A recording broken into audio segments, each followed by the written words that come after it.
बिस्मिल्लाहिर्रहमानिर्रहीम। हमारा आज का टॉपिक है kinds of legal right. What is legal right and what are the kinds of legal right.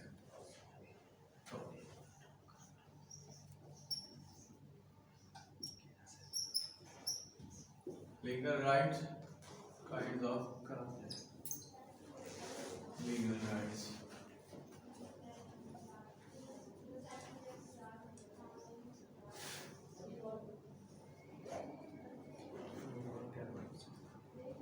Kind of legal rights.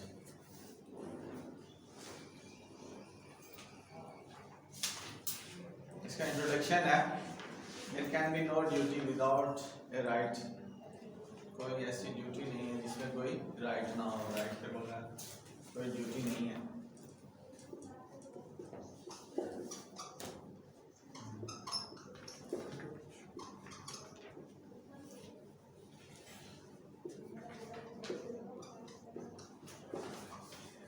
No duty without right।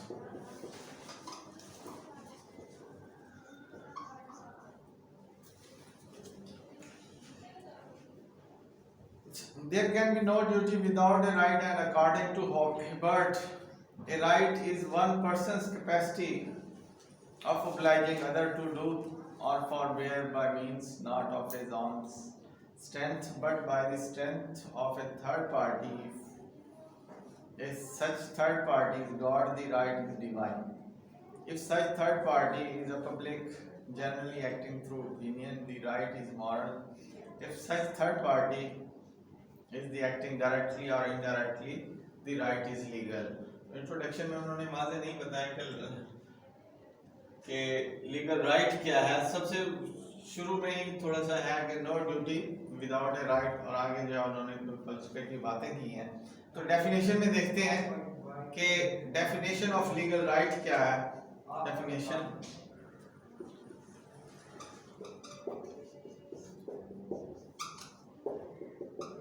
Definition में है, the term legal right has been used in two sense. तो उन्होंने कहा है definition में कि ये to sense में है।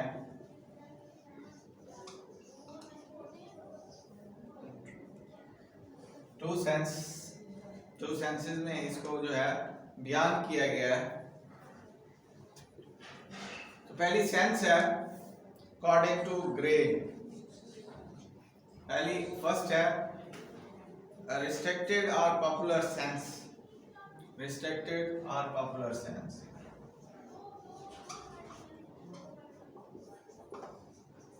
restricted or popular sense।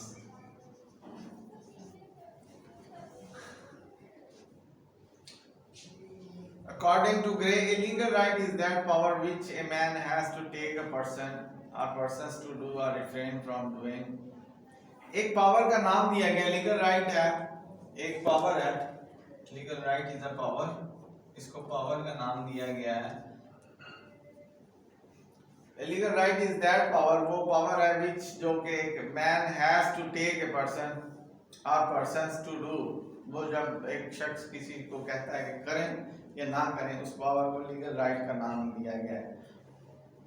आप किसी को भी कोई हुक्म दे सकते हैं, वो आपके पास एक राइट है कि आप किसी को कह सकते हैं कि भाई आप इस कमरे के अंदर दाखिल नहीं हो सकते। वो आपके पास एक राइट है, वो आप किसी को दाखिल होने से रोक सकते हैं या इजाज़त दे सकते हैं।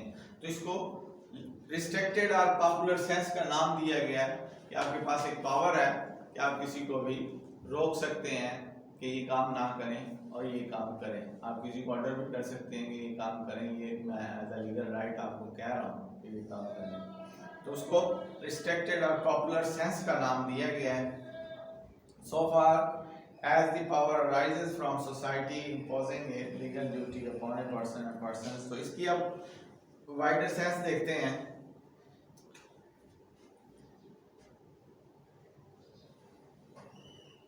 Wider sense,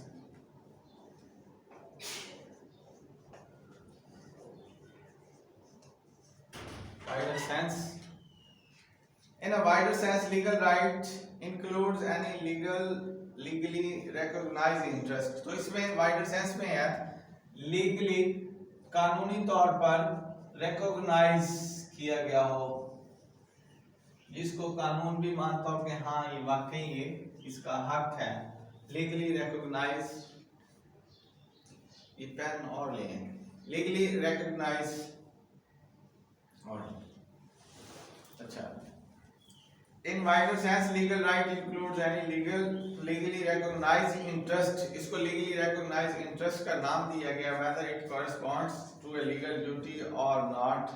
It is an addition or benefit conferred upon a person, जो किसी भी शख्स को अता किया गया है कोई भी इजाफा benefit by a rule of law, कानून के जरिए से किसी को भी एडिशन दिया गया है किसी भी ताकत का, पावर का या इंटरेस्ट का रूल ऑफ लॉ की तरफ से, तो उसको जो है वाइडर सेंस में लीगल राइट का नाम दिया गया है, ये उसकी वाइडर सेंस है।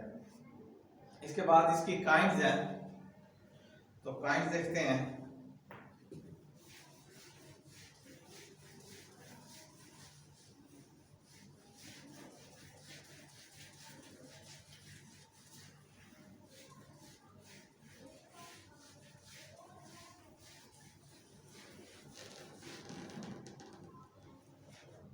Kinds of legal right.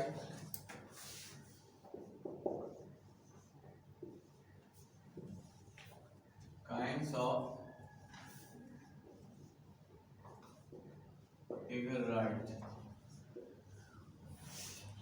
Legal right की दो सेंसेस थी, एक पॉपुलर रिस्ट्रिक्टेड और पॉपुलर सेंस और दूसरी थी वाइडर सेंस। तो इसके बाद काइंड्स ऑफ लीगल राइट में पहली है perfect, following are the kinds of legal right, perfect and imperfect right. Perfect first पे है,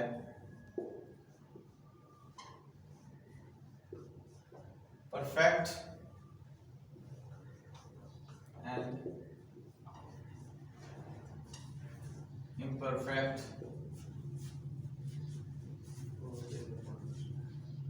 Perfect and imperfect rights according to Salmond, a perfect right is one which correspond to a perfect duty. तो perfect right का मतलब जिसमें एक perfect duty को अदा करना है, which means which is enforceable by law, जो कि कानून के मुताबिक enforceable हो, तो वो एक perfect right बनता है जिसको कानून ने कह दिया कि हाँ ये इसका हक है और इसके हक को कोई भी जो है छेड़खानी नहीं कर सकता, ये परफेक्ट है।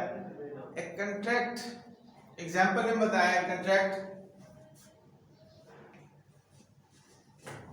a contract specially enforceable through the court of law is an example of perfect right. तो perfect of right की एक एग्जांपल भी दी है perfect right की, कि एक कंट्रैक्ट जो कि enforceable by law है, ये इसकी एग्जांपल है, कंट्रैक्ट enforceable by law। तो enforceable by law जो है कंट्रैक्ट, वो एक परफेक्ट राइट की एग्जांपल दी गई है। Contract specially enforceable through the court of law is an example of perfect right. imperfect right, अब परफेक्ट एंड इम्परफेक्ट राइट जो पहली काइंड है इम्परफेक्ट की, अब इम्परफेक्ट देखते हैं। इम्परफेक्ट राइट कौन सा है?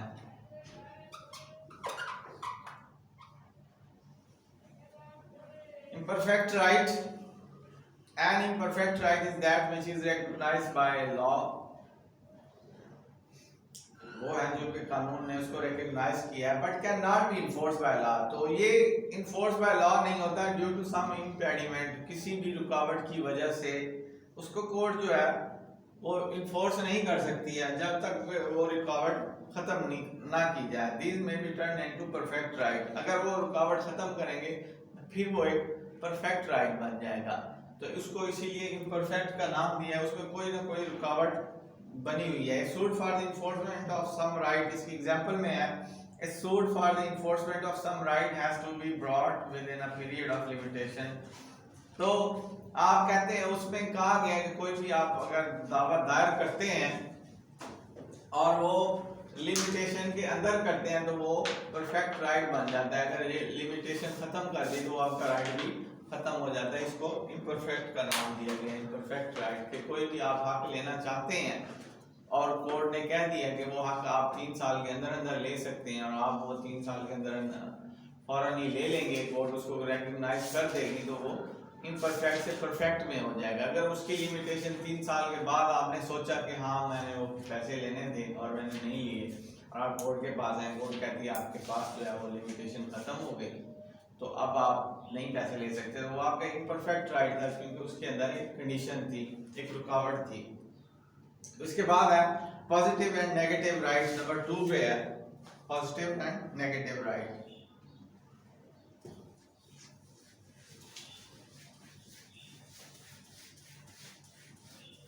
सर बुक का पेज नंबर क्या है? बता दें, ये काइंड्स ऑफ राइट में है, definition of kinds of right में पेज नंबर 51। तो पॉजिटिव एंड नेगेटिव राइट,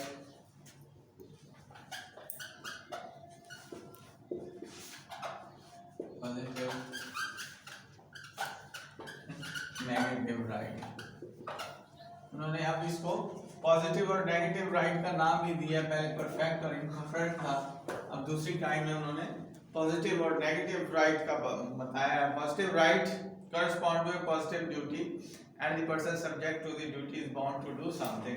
इसमें किसी शख्स को ड्यूटी बॉन्ड किया गया कि आपने ये काम करना है, वो एक पॉजिटिव राइट है।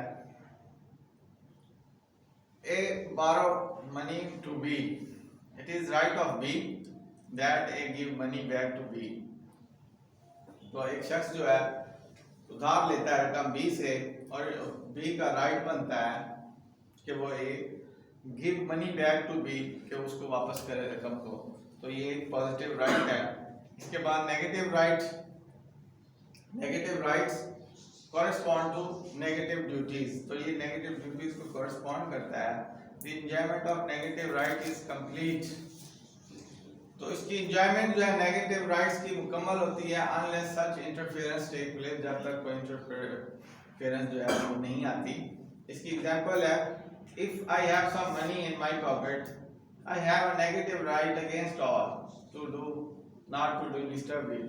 कि मेरे पास ये नेगेटिव राइट है तमाम लोगों के खिलाफ कि वो डिस्टर्ब, इसको डिस्टर्ब ना करें, इस अमाउंट को जो है वो डिस्टर्ब ना करें, तो ये एक नेगेटिव राइट है।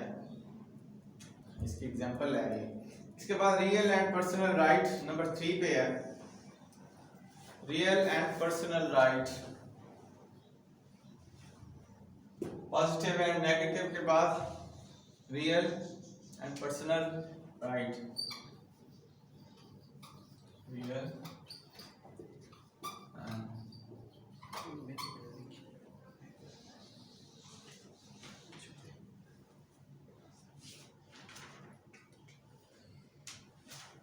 real and personal rights। real right according to Salman, a real right corresponds to a duty imposed upon a person in general। जिस एक ड्यूटी जो है इम्पोज की गई है in generally, it is available against whole world, तो ये available है तमाम दुनिया के खिलाफ। Real right are generally negative rights as the duties which can be expected from the whole world are of a negative character।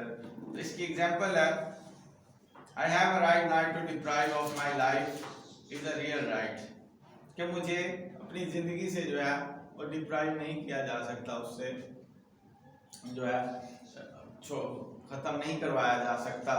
मेरे पास ये right है जीने का कि मैं इसको अपनी जिंदगी को एंजॉय करूं। As it available against the whole world, और ये तमाम दुनिया से किसी को भी मुझे खत्म करने का या मुझे डिप्राइव करने का किसी को भी इख्तियार हासिल नहीं है, और मैं ये राइट जो है ये मेरा ये पूरी दुनिया के खिलाफ है कि पूरी दुनिया जो है वो मुझे अपनी लाइफ को एंजॉय करने से नहीं रोक सकती। तो इसके बाद रियल के बाद personal right, real and personal. A personal right correspond to a duty imposed upon determinate individuals, जो कि इंडिविजुअल्स के तायुन के बारे में है पर्सनल राइट, कि किसी भी शख्स का जो पर्सनल राइट है उसको डिटरमिनेट करना है। It is available only against A particular person, तो इसमें जो है पर्सनल राइट में एक खास शख्स के खिलाफ जो है आपको एक खास राइट मिल गया। वो किसी भी सूरत में आपने कॉन्ट्रैक्ट किया और उसमें जो है आपका जो राइट है उस शख्स के खिलाफ आप उन्होंने एक एग्रीमेंट किया ज़मीन के फरोख्त का, तो उसमें जो है आपको जो राइट मिला उस शख्स के खिलाफ वो आपका पर्सनल राइट होगा, तो उसको पर्सनल राइट का नाम दिया गया है। Personal right are generally positive right as it impose a duty on a particular person, तो ये किसी भी पार्टिकुलर पर्सन के खिलाफ आपके पास राइट है टू डू समथिंग, जिसमें उसको जो है आपने पाबंद करना है कि आपने ये जमीन मेरे हैंड ओवर करनी है, अगर उसने पैसे ले लिए हैं एग्रीमेंट के थ्रू, तो इसको पर्सनल राइट कहते हैं। जब आप किसी एक शख्स के साथ कोई भी एग्रीमेंट करते हैं, उससे कोई चीज लेते हैं, उसे पैसे देते हैं, तो उसका आपका जो है एक राइट बन जाता है कि आप उससे वो जमीन लें, तो आपका पर्सनल राइट बन जाता है। इसके बाद I have a personal right to receive compensation, इसकी एग्जांपल दी है पर्सनल राइट की कि जब भी आपने किसी शख्स के खिलाफ वो कंपनसेशन का दावा करना है, तो वो आपका एक पर्सनल राइट होगा कि इसने भी मेरे साथ ये किया और मुझे इसका नुकसान हुआ, जिसकी वजह से मैं इससे कंपनसेशन लेने का हकदार, वो कंपनसेशन लेने का जो हक है उसको पर्सनल राइट का नाम दिया गया है। आगे नंबर 4 पे, ये नंबर 3 था, नंबर 4 पे है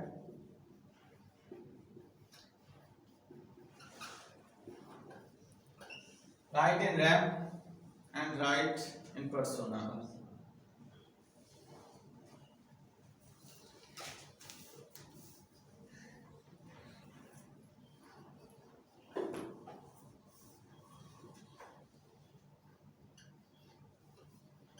persona, right in rem and right in persona। जो right in rem क्या है? It is derived, right in rem, अच्छा, it is derived from the Roman term action in rem। It is available against the whole world। कोई भी right आपका whole world के लिए होगा तो उसको हम राइट इन रेम कहते हैं, कि आपका कोई भी राइट है वो पूरी दुनिया के लिए है, कि ये जी राइट जो है इसको कोई भी दुनिया का शख्स जो है इसको छेड़ नहीं सकता, मेरे इस हक को कोई भी दुनिया का कोई भी शख्स छेड़ नहीं सकता, उसको राइट इन रेम का नाम दिया गया। Examples are the rights of ownership and possession. मलकियत, rights of ownership and possession जो है ये राइट इन रेम है।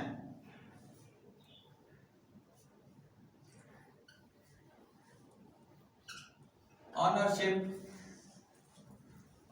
मलकियत और पोजेशन जो है ये राइट इन रेम है। ये इसकी दो एग्जांपल्स हैं। पोजेशन का मतलब है आपके पास किसी भी चीज का कब्जा जो आपके हक उसमें है, आपके इख्तियार में है, तो वो भी दुनिया कोई शख्स जो है वो आपसे नहीं छीन सकता, जिसके जब तक आप उसको फरोख्त ना करें, किसी भी एग्रीमेंट के तहत उसको ना दें, तो ये पूरी दुनिया के अगेंस्ट ही होगा। राइट इन रेम इसको कहते हैं।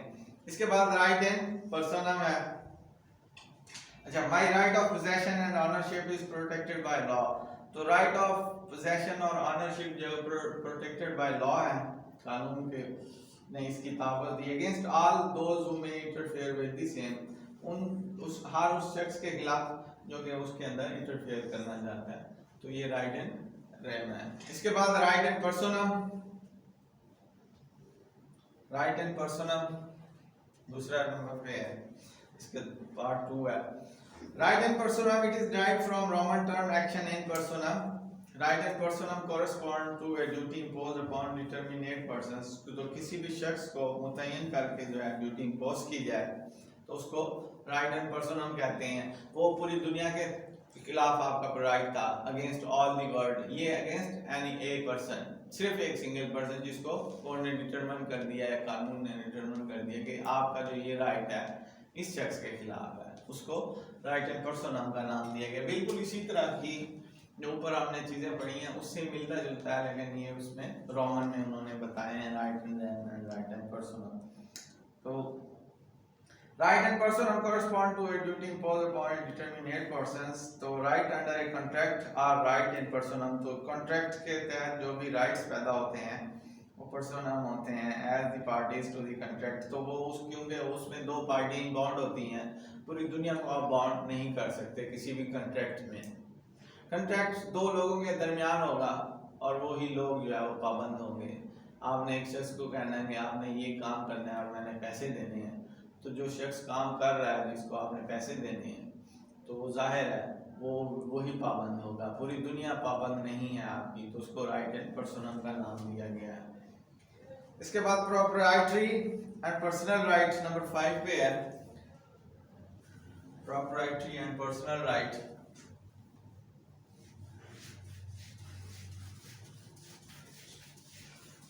प्रोप्राइटर कहते हैं मालिक को, किसी भी कारोबार का मालिक जो है वो प्रोप्राइटर कहलाता है। प्रोप्राइटरी राइट्स भी ओनरशिप की तरह के होते हैं।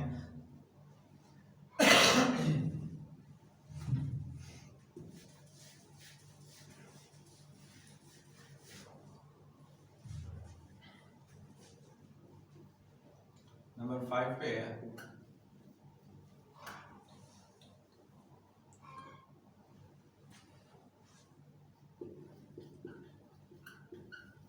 proprietary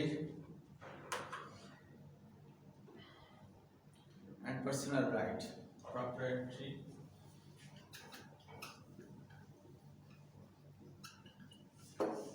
personal right, proprietary and personal right। तो ये कौन से राइट्स होते हैं? प्रोप्राइटर जो होता है वो दुकान का या किसी भी कारोबार का मालिक को प्रोप्राइटर कहते हैं, जो एक शख्स होता है। Proprietor right of a person include his estate, his assets and his property in marriage. Property rights जो है वो आपकी उस जायदाद के ऊपर भी आपके राइट्स को कहते हैं, आपकी प्रॉपर्टी के ऊपर और किसी भी और शक्ल में आपके पास कोई चीज है जिसके ऊपर आपका इख्तियार है तो उसको प्रोप्राइटरी राइट कहते हैं, जो आपके एसेट्स में है। आपके पास जो भी चीजें एसेट्स में है उसके ऊपर आपका प्रोप्राइटरी राइट है कि आप उनको फरोख्त करें या उनसे कारोबार करें या उनसे जो है आप ऐसे ही समझ लें आप एक दुकान के मालिक हैं, तो दुकान किराए पे भी दे सकते हैं, खुद भी इस्तेमाल कर सकते हैं और अपना कारोबार भी उसके अंदर चला सकते हैं, वो प्रोप्राइटरी राइट है। They have some economic और monetary value। तो उसकी आपके पास इकोनॉमिक और मॉनेटरी वैल्यू होनी चाहिए उन एसेट्स की। They possess both judicial and economic importance। तो उन चीज़ों में जो है वो इकोनॉमिक, जुडिशियल और इकोनॉमिक इंपॉर्टेंस होनी चाहिए। इसकी एग्जांपल है right to debt, right to goodwill. Goodwill जो है वो साख को कहते हैं, डेट जो है आपके पास जो रकम है उसका भी आप जो है एक राइट रखते हैं, प्रोप्राइटरी राइट रखते हैं किसी भी कर्जे का, पैसों का। पर्सनल राइट, तो इसकी दूसरी पर्सनल राइट ही है। Personal right pertain to a man status standing in the law. तो मैन स्टेटस कानून की नजर में जो है एक आदमी का जो स्टेटस है वो उसका पर्सनल राइट है। They promote the man's well being. ये एक शख्स की जो वेल बीइंग है उसको प्रमोट करता है। Personal right possess merely judicial importance. Personal right जो है सिर्फ जुडिशियल इंपॉर्टेंस को रखता है, पोजेस करता है। तो इसकी एग्जांपल है राइट टू लाइफ, रेपुटेशन। आपके पास जो जिंदगी है इसका जो आपके पास हक है आपको जिंदगी का, ये इस पर्सनल राइट है। और आपकी जो रेपुटेशन है माशरे के अंदर वो भी आपका एक राइट है। आप एक किसी चीज के मालिक हैं तो आपका एक नाम बना हुआ है तो वो भी आपका एक राइट है। कोई भी शख्स जो है उस नाम को इस्तेमाल नहीं कर सकता जब तक आप उसकी इजाजत ना दें। ऐसे ही समझ लें जैसे जलंधर वाले हैं, कोई और नाम चल रहा है तो उनके वालिद का आप किसी जगह पे नाम नहीं इस्तेमाल कर सकते, वो भी आपको किसी कानून के कटारे में लेके आने के लिए है कि अगर आपने उसका नाम इस्तेमाल किया कि जी मैं फलां शख्स का वो मैनेजर हूँ और मैं आपसे ये बिजनेस करना चाहता हूँ, तो आप ऐसे नहीं कर सकते जब तक आप उनसे इजाज़त ना लें। तो उनकी एक रेप्यूट है, उनकी पर्सनल जो है लाइफ में। इसके बाद नंबर 5 पे है, ये भी 5 5, अच्छा ये 6 होगा, फिर दोनों को 5 ही पता है। तो नंबर 6 है inheritable and uninheritable right.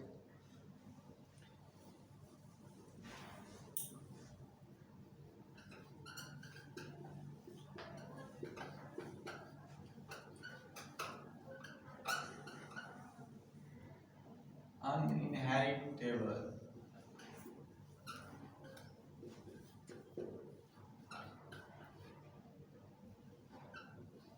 Inheritable and uninheritable rights, ये क्या होते हैं? नंबर 6 पे है inheritable rights are those which survives its owners. तो सर्वाइव करते हैं ऑनर्स पे, उसको इनहेरिटेबल कहते हैं। इनहेरिटेबल राइट्स होते हैं जो आपके बाद आपकी औलाद, उसके बाद उसकी औलाद को मुंतकिल होते जाए, सर्वाइव करते जाए आगे। Inheritable rights are those which survives its owners, A dies, leaves his property behind him, B is legal heir। तो एक शख्स जो मरता है अपने पीछे प्रॉपर्टी छोड़ जाता है, तो B जो उसका लीगल हेयर्स है become the owner of such property, तो उसका जो लीगल हेयर होगा वही ओनर बनेगा, उसका जो बेटा है। इसको इसलिए इनहेरिटेबल राइट का नाम दिया गया है। This is an inheritable right. तो इसके बाद है अनइनहेरिटेबल राइट नंबर 2। इसके बाद है अनइनहेरिटेबल राइट। तो right in uninheritable if it dies with its owner, for example personal right die with its owner. तो उन्होंने कह दिया कि जो एक नाम था उस शख्स का, वो उसके बेटे को मुंतकिल नहीं होगा, तो उसको अनइनहेरिटेबल का नाम दिया गया है। कि जो शख्स भी मर जाता है अपने एक साख के साथ, अपने एक नाम के साथ, तो उसका बेटा जो है उसका नाम नहीं इस्तेमाल कर सकता है, उसका नाम को आगे एज अ लीगल राइट इस्तेमाल नहीं कर सकता। कि जो भी एक बड़ा नाम हो उसका बेटा भी वही नाम इस्तेमाल करे, ऐसा नहीं है। उसको अनइनहेरिटेबल राइट का नाम दिया गया है। वो सिर्फ उस बंदे के पास ही है जो कि वो अपनी ज़िंदगी में जितना के नाम कमा गया है। तो ये इनहेरिटेबल और अनइनहेरिटेबल का थोड़ा सा आया कंसेप्ट ध्यान में। And can not be inherited, और ऐसा ही ऑनरशिप जो है वो इनहेरिटेड नहीं होगी आगे। अगर उसके नाम की एक वैल्यू है तो आगे उसके बेटे में मुंतकिल नहीं होती, इसको अनइनहेरिटेबल का नाम। तो ये काफ़ी है, तकरीबन ये है 15-16 है। तो कल इंशाल्लाह नेक्स्ट पढ़ेंगे, ये इसकी काइंड्स है। तो है सारी मिलती जुलती, एक से दूसरी मिलती जुलती है। तो कल इंशाल्लाह जो है हम इसको नेक्स्ट